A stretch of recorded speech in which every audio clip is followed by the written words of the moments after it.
தங்க வயல் இளைஞர்களுக்கு வேலை வாய்ப்பினை உருவாக்கு, வேலை வாய்ப்பினை உருவாக்கு, வேலை வாய்ப்பினை உருவாக்கு, வேலை வாய்ப்பினை உருவாக்கு. கேட்கலையா கேட்கலையா கேட்கலையா கேட்கலையா எங்கள் குரல் கேட்கலையா, எங்கள் குரல் கேட்கலையா. மரியாதைக்குரிய ஏஒய்எஃப் கோலார் மாவட்ட மாநாடு இங்கே நடந்து கொண்டிருக்கிறது. காலையிலே நூற்றுக்கணக்கான இளைஞர்கள் நகரத்தினுடைய ஜார்ஜ் மன்னர் அரங்கத்திலே இருந்து தங்கவயல் மக்கள் மத்தியிலே ஒரு எழுச்சிமிக்க இளைஞர்கள், இளைஞர் அமைப்புகள் தங்கவயலிலே தோன்றிவிட்டது என்கின்ற ஒரு எச்சரிக்கையை விடுக்கின்ற வகையிலே பல்வேறு கோரிக்கைகளை வைத்து மிகவும் முழக்கத்தோடு அந்த ஊர்வலம் வந்து இந்த நாட்டிலே அரசியல் சாசன சட்டத்திற்கு ஆபத்து ஏற்பட்டிருக்கிறது. அந்த அரசியல் சாசன சட்டத்தை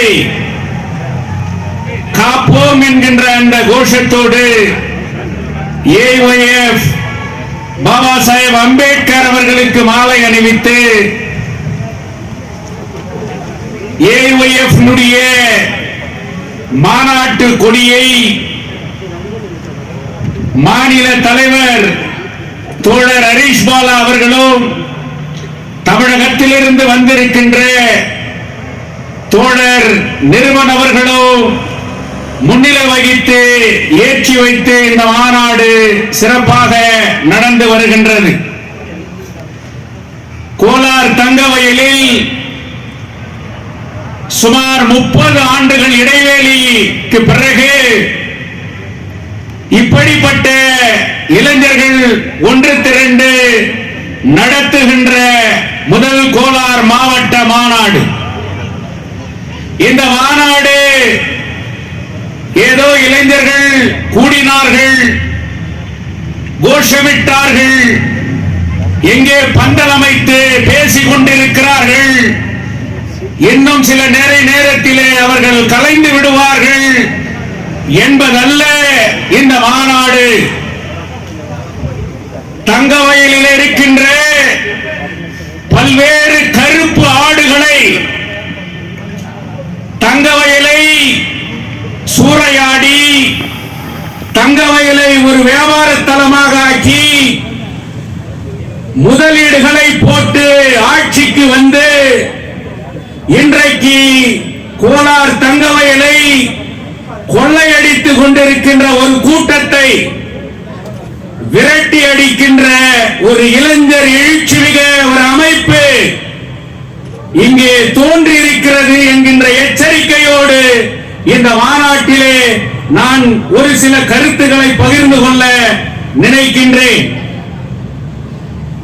இன்றைக்கு இளைஞர்கள் மத்தியிலே ஏஒய்எஃப் என்றால் அவ்வளவாக இன்றைக்கு இளைஞர்கள் மத்தியிலே இது புரிவதற்கு இன்னும் சில காலங்கள் ஆகலாம்.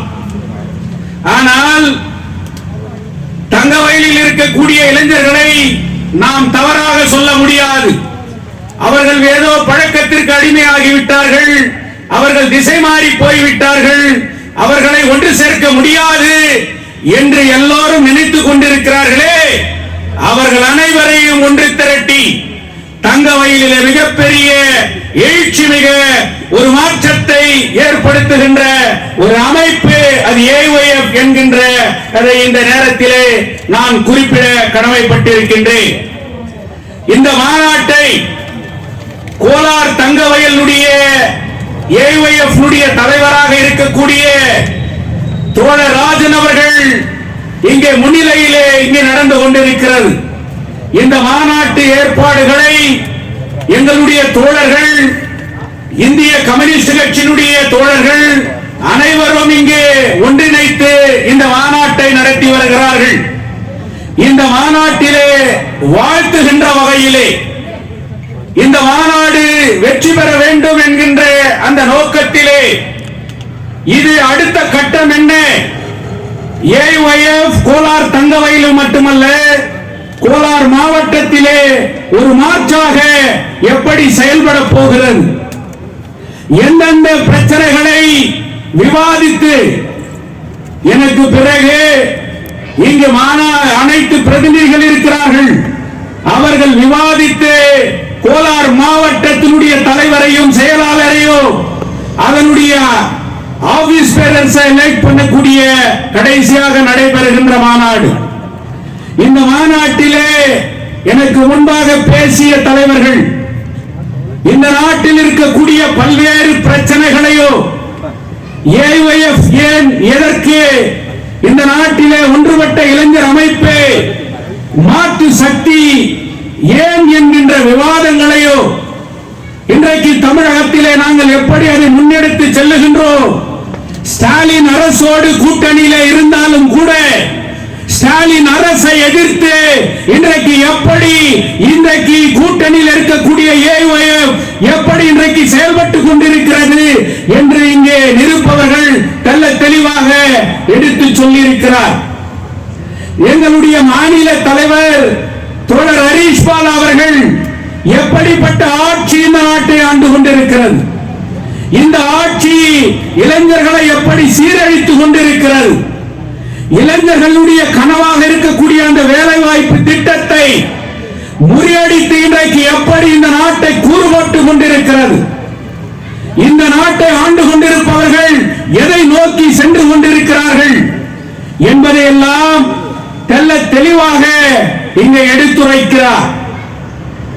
இந்த மாநாட்டிலே பல்வேறு கருத்துக்களை இன்றைக்கு நாம் சொல்ல கடமைப்பட்டிருக்கின்றோம். கோலார் தங்கவயலிலே இளைஞர்கள் முன்னிலைக்கக்கூடிய முக்கியமான பிரச்சனைகள், இன்றைக்கு இளைஞர்கள் ஒன்றுபட்டு நிற்க வேண்டிய பிரச்சனைகள், முக்கியமான கருத்துக்கள் இங்கே இருக்கிறது. கடந்த நவம்பர் 5ஆம் தேதி இன்னைக்கு தங்கவயலில் இருக்கக்கூடிய எல்லா தாய்மார்கள் இருந்து இளைஞர்கள் இருந்து இந்த எல்லா அரசியல் கட்சியில் இருந்து கோலார் மாவட்டத்தையே திரும்பி பார்க்க வைத்த ஒரு மிகப்பெரிய போராட்டம் தங்கவயலிலே நடந்தது. இன்னைக்கு ஐடிஐ பட்ச டிப்ளமா பட்ச அப்ரெண்டிஸ் கம்ப்ளீட் பண்ண என் ஊர்ல ஒரு ஃபேக்டரி இருக்குது, என் ஊர்ல நாளைக்கு எனக்கு அப்பாயின்மெண்ட் ஆகும், நான் கான்ட்ராக்ட்ல போய் வேலை செய்யறேன், 11 மாசம் ஆனவனே என் கான்ட்ராக்ட நிறுத்திடுறா, எனக்கு இன்னைக்கு மினிமம் 18,000 ரூபாய் கூட இன்னைக்கு சம்பளம் இல்ல, ஆனா என் ஊர்ல இன்னைக்கு ஒரு ஃபேக்டரி இருக்குது, அது மத்திய அரசின் கீழே இருக்கக்கூடிய ஒரு ஃபேக்டரி. இன்னைக்கு ஆயிரக்கணக்கான இளைஞர்கள் ஒரு கனவா இன்னைக்கு நினைத்து பெமல்ல எனக்கு ஒரு அப்பாயின்மெண்ட் கிடைக்காதா, பெமல்ல எனக்கு ஒரு அப்ரெண்டிஸ் கிடைக்காதா, என் ஊர்ல நான் காலையில வேலைக்கு போய் மத்தியானம் வந்து குடும்பத்தோடு வாழ முடியாதா என்கின்ற அன்றாடம் நினைத்து கொண்டிருக்கின்ற அந்த இளைஞர்களுடைய கனவு 20 ஆண்டு காலமாக பல்வேறு போராட்ட வடிவங்களிலே எங்களுக்கு நிரந்தரமாக்கு என்று சொல்லுகின்ற 3000 கான்ட்ராக்ட் தொழிலாளர்கள் கடைசியா ஒரு கை பார்த்தலாம், நீயா நானா அப்படின்னு சொல்லி களத்திலே குதித்தார்கள். 3000 தொழிலாளர்கள், 3000 தொழிலாளர்களுடைய ஒன்றுபட்ட ஒரு போராட்டம், பெமல் கான்ட்ராக்ட் தொழிலாளர்களுடைய போராட்டம். இன்னைக்கு போலீஸை விட்டு பார்த்தா இந்த ஊர்ல இருக்கக்கூடிய எத்தனையோ விதமான சக்திகளை பார்த்தா இந்த போராட்டம் நடக்க கூடாதுன்னு சொல்லிட்டு நினைச்சான். ஆனா அந்த போராட்டம் வெற்றிகரமாக நடந்து கொண்டிருந்தது. அதற்கு காரணம் கான்ட்ராக்ட் தொழிலாளர்கள் மத்தியில் இருக்கக்கூடிய அந்த ஒற்றுமை.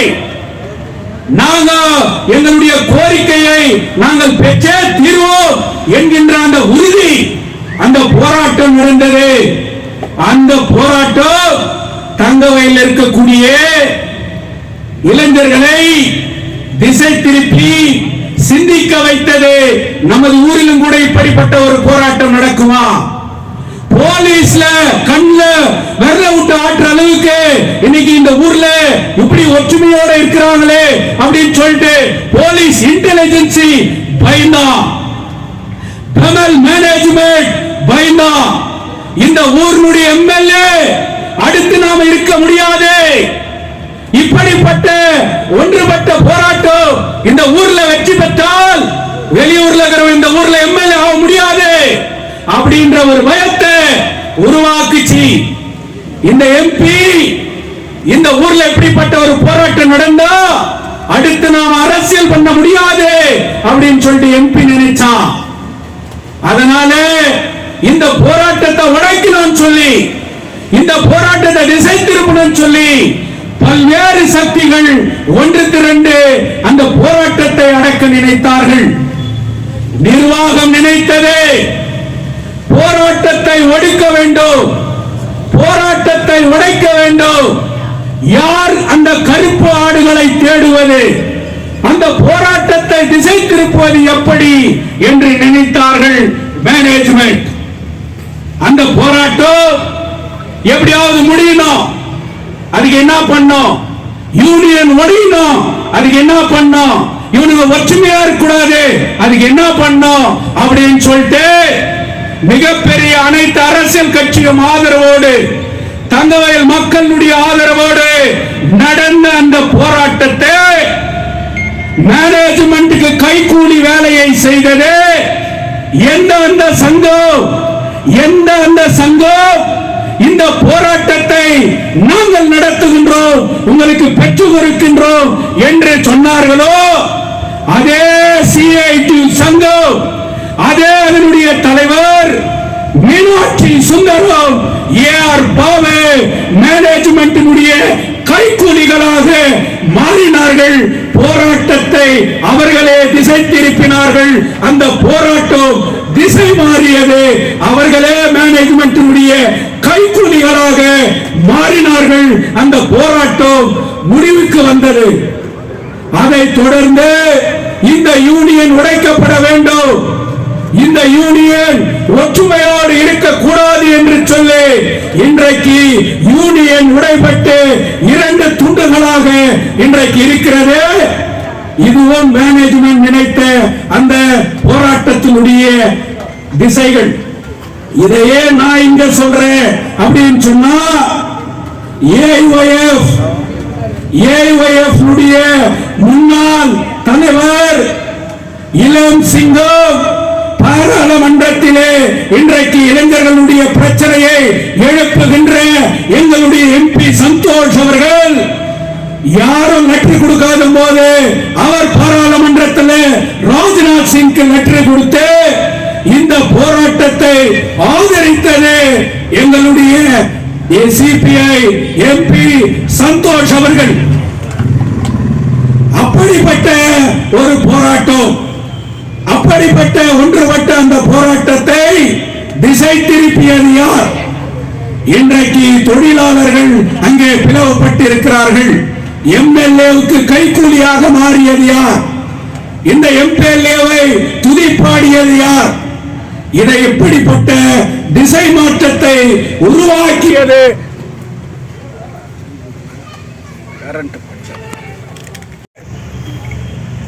அடுத்து முக்கியமா ஏஐஒய்எஃப் இன்னைக்கு எடுத்து போற முக்கியமான பிரச்சனை, இன்னைக்கு எல்லாம் டெய்லி பாக்குறீங்க, இந்த ஊர்ல ரோடு வைடனிங் நடந்துனுக்குது. ரோடு வைடனிங் நடக்கிறதுல நல்லா யோசிக்கணும். சிவில் ஹாஸ்பிட்டல் முன்னால இருக்கக்கூடிய சுபாஷ் சந்திர போஸ் பார்க்கினுடைய compound wall, Indira Gandhi canteen இன்னைக்கு அமைக்கப்பட்டிருக்கிற அந்த காம்பவுண்ட் வால், பிரியாபாருக்கு முன்னாடி இருக்கக்கூடிய டிசிசி பேங்க்குக்கு முன்னாடி இருக்கக்கூடிய அந்த பேங்கினுடைய இமானுவேல் பிரஸ் நீங்க பார்க்கணும். அதே மாதிரி மெட்டர்னிட்டி ஹாஸ்பிட்டலுடைய காம்பவுண்ட், இன்னைக்கு இந்த road widening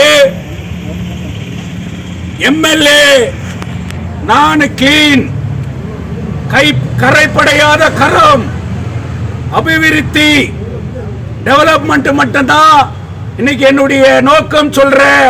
KGF MLA Roopakala Sasidhar எல்லாம் ரோட வைடனிங் பண்ணுகிற, ஆனா பல்லவி மெடிக்கல்ஸ்க்கு முன்னாடி இருக்கக்கூடிய ரோடு, பல்லவி மெடிக்கல்ஸுக்கு இன்னைக்கு அதுக்கு முன்னாடி வெறும் ட்ரைனை போட்டு இன்னைக்கு அந்த ஜெல்லிய கொட்டுற. 1 கோடி ரூபாய், 1 கோடி ரூபாய் அந்த ரோடு பிரச்சனையில இந்த பணக்காரர்கள் எல்லாம் இன்னைக்கு எம்எல்ஏவுக்கு கொடுத்ததா ஊர்ல பேசுறான். நீ ஆனஸ்ட் சொன்னா, இந்த ஊர்ல டெவலப் பண்றேன்னு சொன்னா எப்படி அந்த ரோடு வைடனிங் பல்லவி மெடிக்கல்ஸ் இடிக்காம இன்னைக்கு ரோடு வைடனிங் பண்றேன்? டிசிசி பேங்க் காம்பவுண்ட் பில்டிங் இடிக்காம இன்னைக்கு எப்படி நீ ரோடு வைடனிங் பண்ற? அதனால இந்திய கம்யூனிஸ்ட் கட்சி பீப்புள் ரெப்ரசன்டேஷன் என்னுடைய இன்னைக்கு எம்எல்ஏ பொதுநல வழக்கு நாங்க இன்னைக்கு கோர்ட்ல போட போறோம். லோகாயுக்தால இன்னைக்கு கம்ப்ளைண்ட் கொடுக்க போறோம். இந்த எம்எல்ஏ ஆனஸ்ட் சொன்னா ஏன் இந்த ரோடு வைடனிங்ல அந்த பில்டிங்க இன்னைக்கு இடிக்காம இன்னைக்கு அந்த வேலையை செய்யறாங்க அப்படின்னு சொல்லிட்டு உபலோகாயுக்தா நீதிபதி ஜஸ்டிஸ் வீரப்பா அவரை இட்டுன்னு வந்து நாங்க இன்னைக்கு அந்த பில்டிங்க இன்னைக்கு அழுக்கிற ஒரு மிகப்பெரிய போராட்டத்தை இந்திய கம்யூனிஸ்ட் கட்சி ஏஐஎஃப் நடத்தும் என்று இன்னைக்கு நாங்க எச்சரிக்கிறோம். என்டி பிளாக்ல ரோடு இடிக்கும் போது அங்க இருக்கிறவெல்லாம் பணக்காரனா? அசோக நகர்ல ரோடு இடிச்ச இன்னைக்கு பில்டிங் இடிக்கும் போது அங்க இருக்கிறவெல்லாம் பணக்காரனா? சாதாரண ஏழை மக்கள், அந்த ஏழை மக்களுடைய வீடுகளை இடிச்ச நீ இன்னைக்கு கோட்டீஸ்வரர் நான் இருக்கக்கூடிய அந்த பில்டிங்கை இடிக்கிறதுக்கு இன்னைக்கு ஏன் தயங்குற? அப்போ அதுல டீலா நோ டீலா எவ்வளவு வாங்கின அப்படின்றது இன்னைக்கு வெட்ட வெளிச்சத்திற்கு கொண்டு வருகின்ற ஒரு வேலையை இன்னைக்கு சிபிஐ ஏஐஎஃப் செய்யும் என்பது எச்சரிக்கின்றோம். அதே நேரத்தில் இந்த ஊர்ல 8 கோடி ரூபாயில நான் பில்டிங் கட்டிட்டேன். இந்த ஊர்ல எங்களை மாதிரி ஆட்சி யாரும் பண்ணல. ஹாஸ்பிட்டல் 24/7 அப்படின்னு சொல்லிட்டு இன்னைக்கு சிவில் ஹாஸ்பிட்டல்ல எல்லா ஃபெசிலிட்டிஸும் இன்னைக்கு இருக்குதுன்னு சொல்ற எம்எல்ஏ அந்த ஹாஸ்பிட்டல்ல எந்தவித ஃபெசிலிட்டிஸும் இல்லாம இன்னைக்கு ஐசியூ யூனிட் இந்த ரூம் இன்னைக்கு பூட்டிட்டு இருக்குது. எந்தவித அடிப்படை வசதிகளும் இன்னைக்கு ஹாஸ்பிட்டல்ல இல்லை.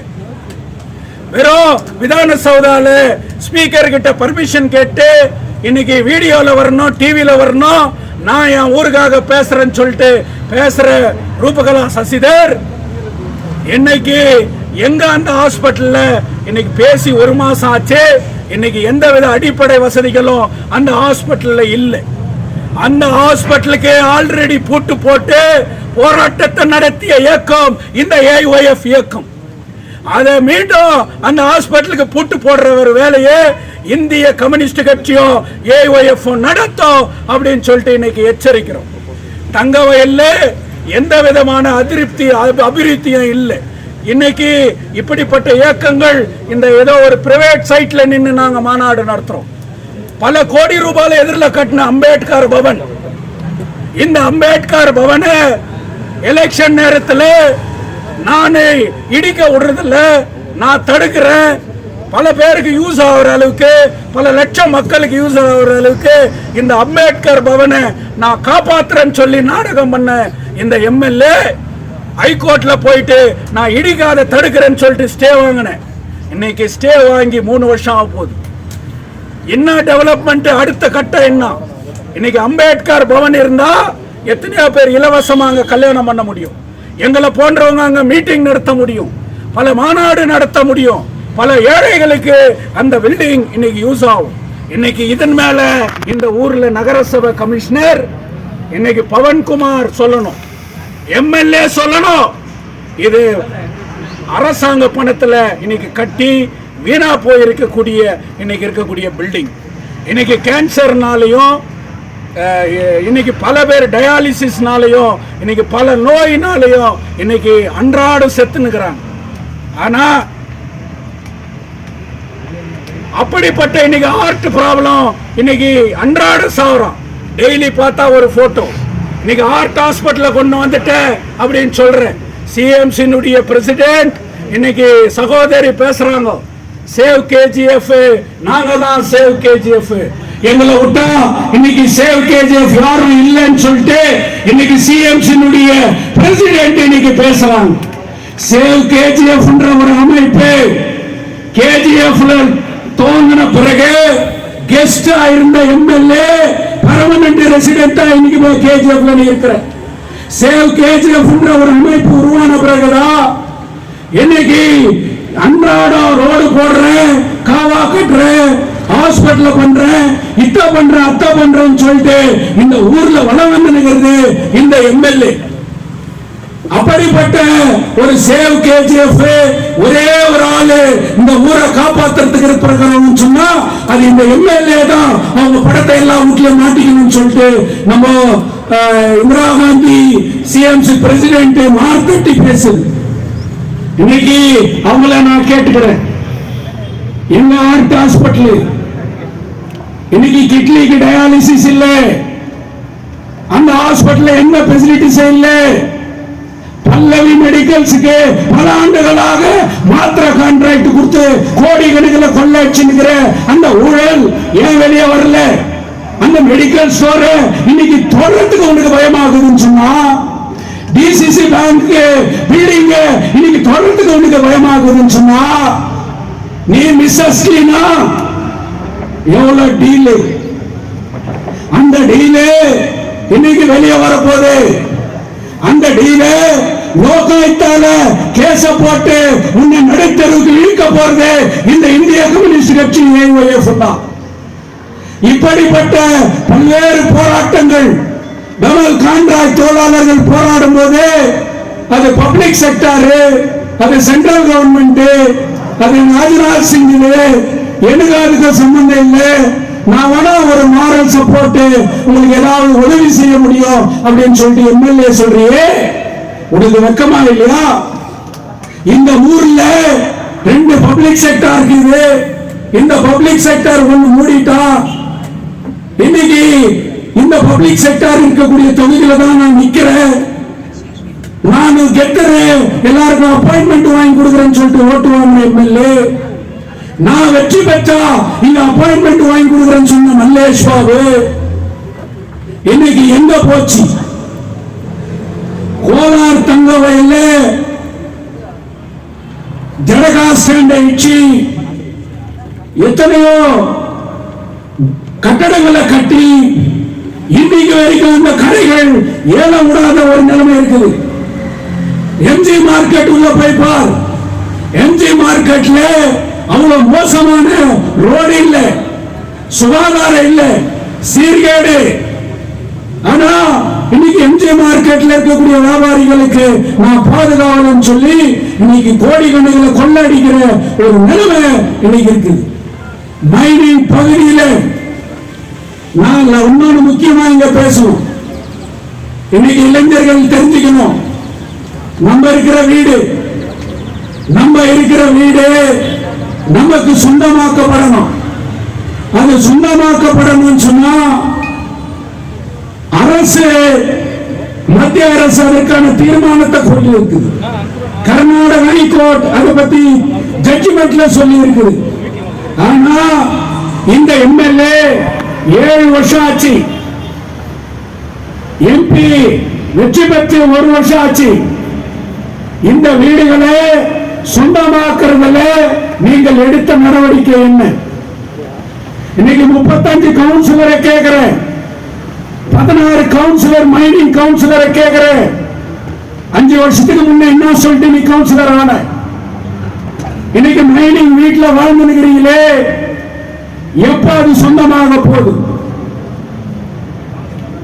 95 பிஜிஎம்எல் நகரசபையில சேர்த்த இந்த ஸ்டேட் கவர்மெண்ட் இன்னைக்கு வரைக்கும் 16 வார்டு கூட கோடிக்கணக்கான ரூபாய் ஃபண்ட் வருது.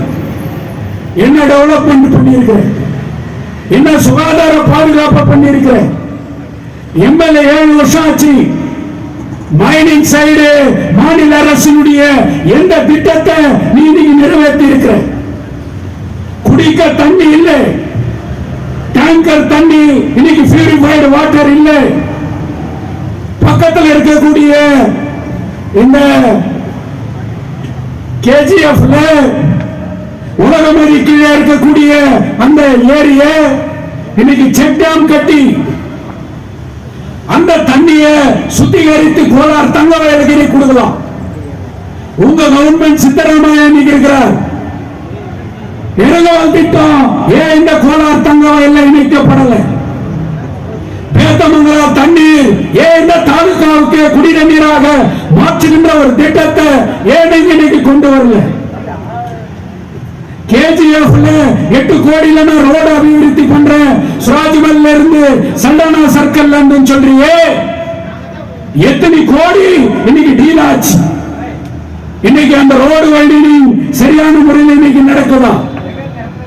இப்படிப்பட்ட பல்வேறு பிரச்சனைகளை விவாதிக்கின்ற வகையிலே, அதை எதிர்த்து போராடுகின்ற வகையிலே தங்கவயலில் இருக்கக்கூடிய அனைத்து அரசியல் கட்சிகளையும் ஒருங்கிணைத்து சேவ் கேஜிஎஃப் யுனைடெட் ஃப்ரண்ட் என்கின்ற ஒரு அமைப்பு உருவாக்கப்பட்டிருக்கிறது. அந்த அமைப்பு உருவான உண்டு. அந்த அமைப்பில் யார் யாரெல்லாம் கண்டுனாங்களோ அவங்க வீட்டுக்கெல்லாம் போய் சாலையை போட்டு. நான் என்ன கேட்கிறேன், காங்கிரஸ் கட்சிக்காரங்களை கேட்கிறேன், நீங்க தங்க வயல்ல தானே இருக்கிறீங்க, நீங்களும் இந்த ஊருக்காரங்க தானே, இந்த ஊருடைய டெவலப்மெண்ட்ல உங்களுக்கு அக்கறை இல்லையா? மார்க்கெட் டெவலப்மெண்ட்ல உங்களுக்கு அக்கறை இல்லையா? இந்த இளைஞர்களுக்கு வேலை கிடைக்கணுமே, அதை கேட்கறதுக்கு உங்களுக்கு ஏன் தயக்கம்? தின பயணிகளுக்கு ட்ரெயின் இல்லை, கோச் குறைக்கிறான், எலெக்ஷனுக்கு முன்ன ஓட்டு வேணுன்றதுக்காக தண்டவாளத்தில் படுத்து போராட்டம் பண்ண எம்எல்ஏ இன்னைக்கு ஏன் அந்த ட்ரெயின் பக்கமே போக மாட்டேற? ஏன் அந்த ட்ரெயினை பத்தி நீ பேச மாட்டேற? தின பயணிகளுக்கு ட்ரெயின் கிட்ட நின்று மணியேந்தி ஓட்டு கேட்டியே, இன்னைக்கு அவன் உட்கார்றதுக்கு நிக்கிறதுக்கு இடம் இல்லாத மூச்சு விட கூட முடியாம இன்னைக்கு இந்த ட்ரெயின்ல அவசரப்படுறானே, அவன் கண்ணீர் உனக்கு தெரியலையா? எம்பி இதை பத்தி பாராளுமன்றத்தில் பேசியான்னு சொன்னா அவங்க பேசக்கூட தெரியல. இப்படிப்பட்ட பிரதிநிதிகள் இங்கே தேர்ந்தெடுக்கப்பட்டிருக்கிறார்கள். இவர்களை எல்லாம் கண்டிக்கின்ற வகையிலே இந்த ஊரிலே மிகப்பெரிய போராட்டங்களை உருவாக்குகின்ற வகையிலே இளைஞர்கள் ஒன்றுபட வேண்டும். அந்த ஒன்றுபட்ட இளைஞர்கள் மத்தியிலே இன்னைக்கு தங்க சுரங்க தொழிலாளர்களுடைய பிரச்சனை, பிஎம்எல் கான்ட்ராக்ட் தொழிலாளர்களுடைய பிரச்சனை, தின பயணிகளுடைய பிரச்சனை, தங்க சுரங்க குடியிருப்புகளை சொந்தமாக்கப்பட வேண்டும், உயிர் காக்கின்ற மருத்துவமனையை பாதுகாக்க வேண்டும், பிஜிஎம்எல் மருத்துவமனையை புனரமைக்கப்பட வேண்டும் என்கின்ற அடிப்படை பிரச்சனைகளை விவாதித்து போராட்ட வடிவத்தை கொடுப்பதற்காக உருவாக்கப்பட்டிருப்பதுதான் இந்த மாநாடு. இந்த மாநாடு இப்படிப்பட்ட பிரச்சனைகளை முன்னெடுத்து மிகப்பெரிய போராட்டத்தை உருவாக்குவோம் என்று சொல்லி இந்த மாநாடு வெற்றி பெற வேண்டும். இந்த மாநாட்டிலே புதிய தலைவர் பிரதிநிதிகள் தேர்ந்தெடுப்பார்கள். அவர்கள் இந்த போராட்டத்தை முன்னெடுக்க வேண்டும் என்று சொல்லி இந்த மாநாட்டை வாழ்த்தி என்னுடைய கருத்துக்களை முடித்துக் கொள்கின்றேன். நன்றி.